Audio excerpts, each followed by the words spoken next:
Bonjour, bonsoir, ici Guillaume de André, avec moi comme d'habitude, Evan Sexami, Mundi Joseph et Gabi qui nous accompagne. Gabi, t'es encore avec nous? Yes!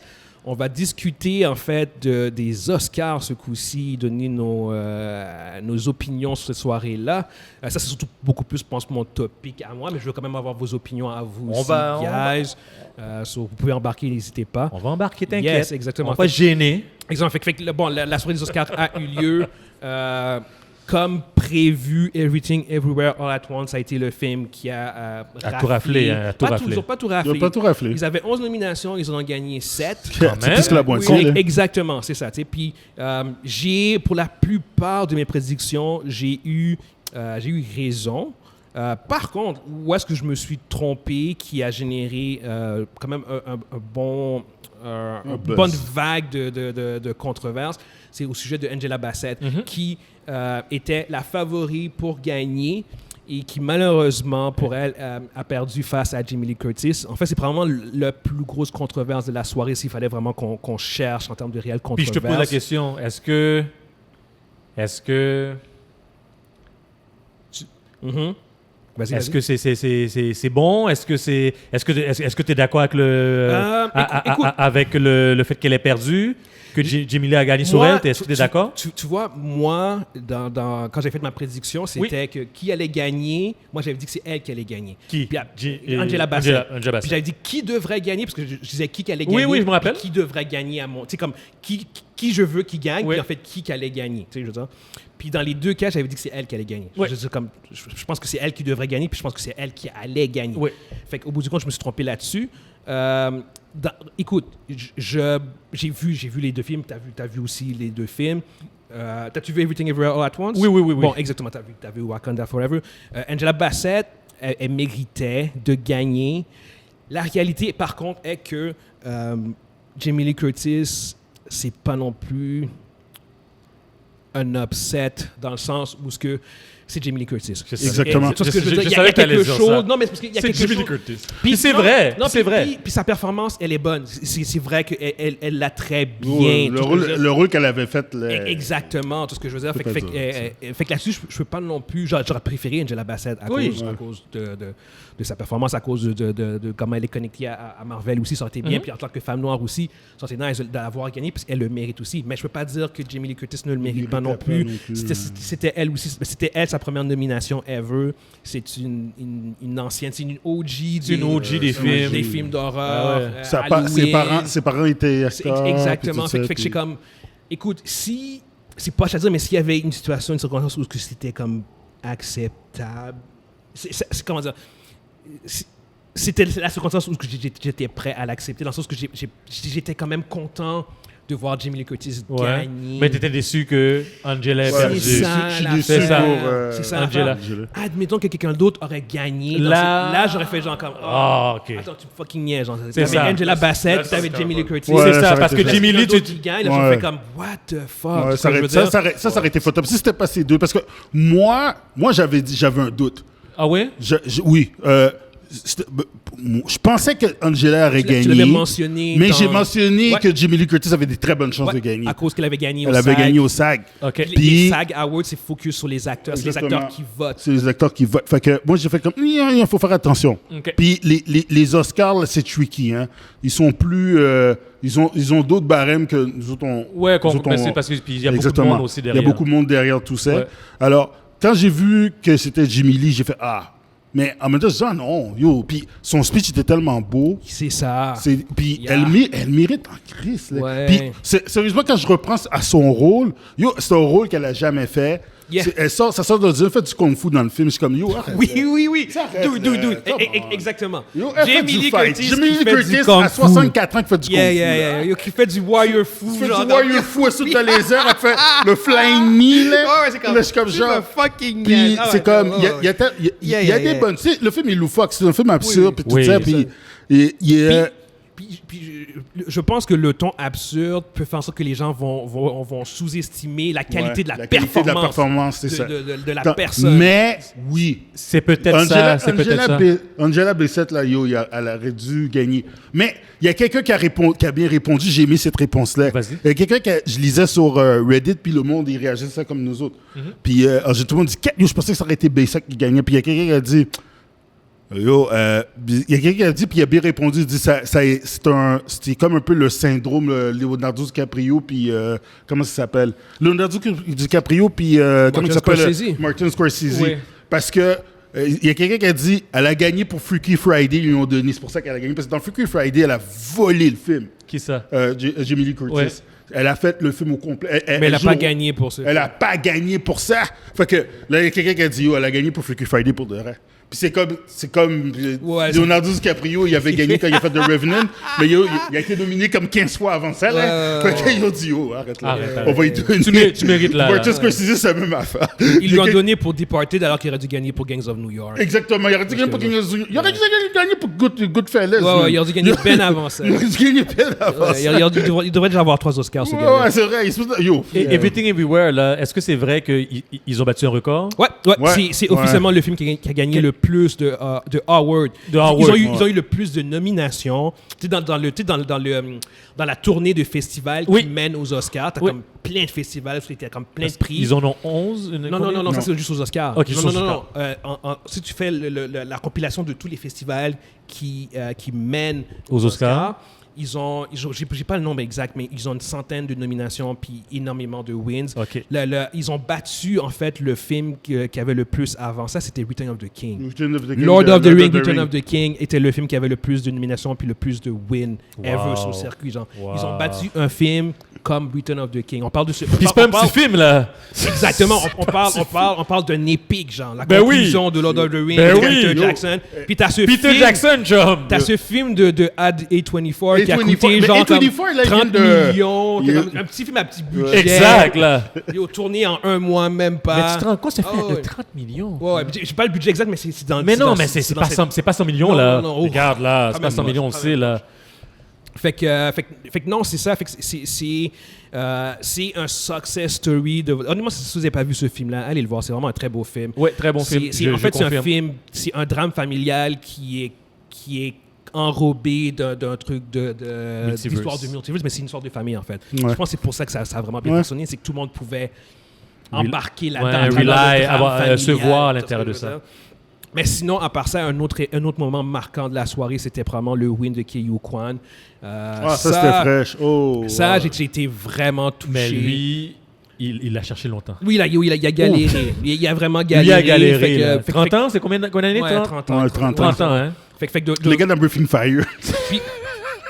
Puis c'est terrible, hein? Puis de voir le standing ovation, parce que quand il est arrivé, tout le monde était debout, tout le monde l'a applaudi. C'était vraiment nice de voir. La présentatrice, sa voix broke. Oui. Quand elle a lu son nom. Même la présentatrice, elle a... Oui.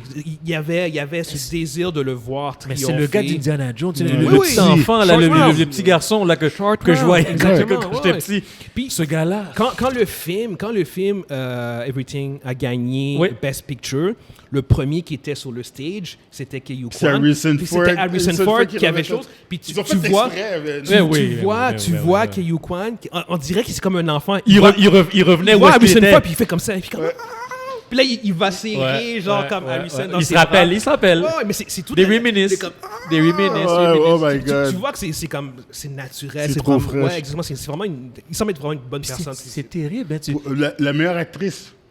La meilleure actrice, Michelle Yeoh. Ça je l'avais dit, ça je le savais. Moi j'avais dit, à mon avis, qui devrait gagner, qui je voulais qu'il gagne, c'est Kate Blanchett. Mais qui allait gagner, c'était Michelle Yeoh. Puis j'avais raison parce qu'il y avait clairement un push, un momentum derrière elle. Puis surtout que Kate Blanchett avait déjà gagné. Elle a déjà gagné. Fait que c'est ça l'affaire. Fait que c'est genre elle a été nominée 8 fois, même. Exactement. Blanchett, c'est ça, elle. Là, ça, fait qu'au bout du compte, le monde... Après Meryl Streep, c'est Kate Blanchett, man. C'est ça. Ça n'a même pas de sens. Fait que les gens qui ont voté, ils ont fait comme check, Kate, c'est une belle performance. Let's go, guys. Exactement. On va donner ça à quelqu'un d'autre. Ils ont dit, Blanchett. OK, come on. Puis honnêtement, ça c'est correct, il n'y a vraiment pas de problème.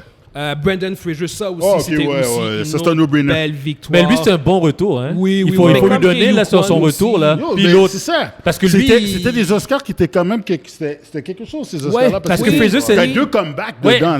Fraser, ça fait comme 10 ans, 12, 15 ans? Non, lui, il avait disparu depuis un petit bout. 15 ans. Après les momies, là... Oui, après les momies, il a disparu, c'est ça. Fait que lui aussi, c'était bon de le voir parce que la réalité est qu'il y avait un bon runner-up qui était Austin Butler. Fait que moi, j'avais peur que Austin Butler finisse par gagner parce que je faisais comme Brendan Fraser, c'est son moment. Mais il l'a eu. Mais il l'a eu, c'était vraiment bien mérité. Non, sérieusement, c'était une cérémonie que je trouve qu'il y a peut-être un changement ou un rajeunissement ou un changement peut-être de comment les films à Oscar sont évalués. Sont jugés. Parce que dans les faits, Ke-Huy Quan, Michelle Yeoh, Everything Everywhere All at Once, ce ne sont pas des films ni des performances qui auraient été nominés. Non. Une couple d'années derrière, c'est pas des films il y a 5-6 ans. Là. Ouais. Exactement. C'est pas typique. C'est pas typique Best Picture qui aurait gagné, ça aurait probablement été genre comme The Fabelmans. Ça aurait été The Fabelmans. Banshee of Inisherin. Ça aurait été d'autres films qui sont beaucoup plus dans le vibe typique des films à Oscar, alors que là, c'est genre comme, non, t'as ce petit film sci-fi, un peu loufoque, qui a gagné, au bout du compte. T'sais. Il y a quelque chose qu'il faut qu'on mentionne. On est à Montréal, pour ceux qui le savent pas. L'équipe qui est derrière le déguisement, si je ne me trompe pas, dans The Well, là, il y avait un Québécois. Un Québécois, j'ai oublié son nom, malheureusement. Il faut le mentionner. Oui, qui a gagné. Tu vois que je suis mes affaires, là? Yes. Est-ce que tu vois que je suis mes affaires? Yes. Bon point. Malheureusement, j'ai pas le nom. Félicite-moi devant les gens. Félicitations, Evan. Merci. You know your stuff. Bravo. Clap. Yes. Je le prends aussi. I am impressed. Mais oui, non, c'est un Québécois qui a gagné un Oscar aussi. Ça, c'est bien, ça. C'est pour le déguisement pour The Whale. The Whale, c'est ça, exact. Exactement, c'est ça. Non, all in all, c'était quand même... moi, j'ai pas pu voir la cérémonie au complet. J'ai juste vu les speeches puis les résultats. Mais ça semblait... Je trouve que les résultats sont... Parler d'eux-mêmes. Ouais, exactement. C'était... T'as-tu aimé la représentation de Jimmy Kimmel? Le monologue, tu parles?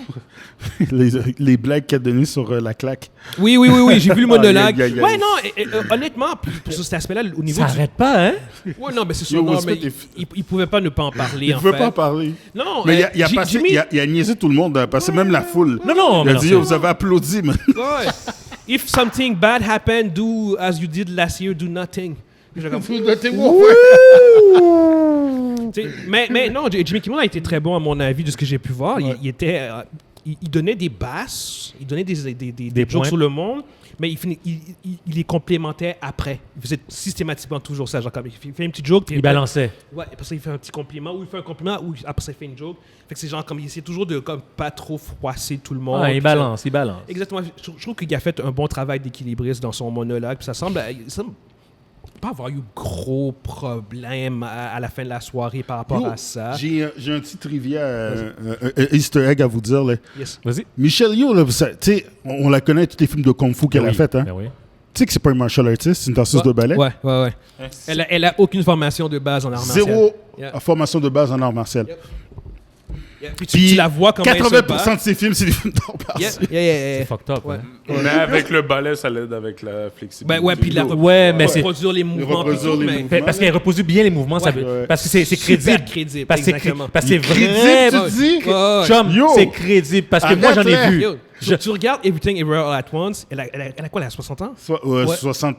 Ouais, elle a 60. Elle a 60 ans? Ouais. Puis comment elle se bat? Je fais comme ça. C'est quelqu'un qui est une expert en art martial. Comment elle se bat? À 60 ans, tu peux pas te battre de même, tu peux pas être une expert. Donc, je veux dire, c'est comme... Puis pourtant, non. Quand je pense à Crouching Tiger et Hidden Dragon, puis les fights dans ce film-là sont complètement insane. Ça n'a rien à voir. OK. C'est pas un martial artist, pardon? Il est comme, what the fuck? Puis j'en ai vu, moi, des films martiaux. Puis j'en ai vu. Avec Jackie Chan, avec Donnie Yen. J'en ai vu. De me dire que t'as jamais. Ben non. Puis dans les faits, à chaque fois que quelqu'un n'a pas une base en art martial, on s'en rend compte. Parce que moi, je chorégraphie, on le voit. C'est comme, t'es raide. Parce que tu t'as pas cette fluidité. Parce qu'il y a une fluidité là, dans les arts martiaux, surtout quand tu fais les mouvements. Il y a quelque chose qui n'est pas naturel, puis ça coule pas de soi. C'est ça. Puis avec elle, ça coule. Mais Keanu Reeves s'est amélioré, guys. C'est pas le Matrix. Ça dépend le style. Mais, quand il fait du Kung Fu, il est sec. Ouais. Quand il fait du John Wick, quand il fait son Krav Maga, oublie ça. Quand il fait du Kung Fu, là, il est fraîche. Mais bon, anyway, on va quand même conclure là-dessus pour les Oscars. Mais ça a été une belle soirée. Je pense que les gens qui ont dû gagner, les gens qui devaient gagner ont gagné pour l'essentiel. Puis je pense que ça ouvre la porte aussi vers faire des Oscars qui vont être un peu plus différents, un peu plus ouverts. Fait que ouais, non, je suis bien satisfait des résultats. Oh, la grande question, est-ce qu'il y a eu les codes d'écoute ont augmenté cette année? Aucune idée. Ils sont pas encore sortis. J'ai pas encore le truc. À voir. Puis j'espère qu'ils vont arrêter de se focusser là-dessus. Ils n'ont pas besoin de checker ça. Non, je sais. Mais la raison pour laquelle ils ont pris énormément de mauvaises décisions, c'est à cause qu'ils allaient les codes d'écoute à la course des codes. On a déjà parlé de ça. On fait juste se focus la cérémonie. Mais tu sais que tout est basé sur les publicités. Mais à chaque fois qu'ils ont fait ça, ils ont pris des mauvaises décisions. Alors que là, ils ont fait genre comme... Honnêtement, c'était fucking simple. Ils ont fait une petite soirée de même, puis c'était fun. C'était simple. Je veux dire, il n'y a pas vraiment de grosses controverses. Il n'y a pas de faux personnes, de mauvaises personnes qui ont été annoncées gagnantes. Il n'y a personne qui a été giflé sur stage. Donc, je veux dire, c'est comme... Non, mais je veux dire, il y avait... L'année passée... Une belle petite cérémonie. L'année passée, ils avaient coupé certaines catégories, puis ils les avaient mis en dehors des Oscars, puis c'était avant la cérémonie. Puis le monde, c'est genre comme, what the fuck? Genre, c'est comme, ça fait pas de sens. Pourquoi est-ce que nos catégories sont dévaluées? C'est ça. Alors pourquoi que je gagne à l'extérieur? C'est exactement ça. Pourquoi est-ce que ma catégorie est dévaluée? Alors que là, c'est genre comme, non, c'est une cérémonie, fais-le. Arrêtez de virer fou avec tout ça. Là, genre, c'est comme... Si vous faites de quoi de bon, les gens vont l'écouter. That's it. Fait que, anyway, c'est ça. Fait que, pour ceux qui nous écoutent, on espère que vous avez été divertis, puis on se voit une prochaine fois. Ciao! Essayez de couper. On fait pas le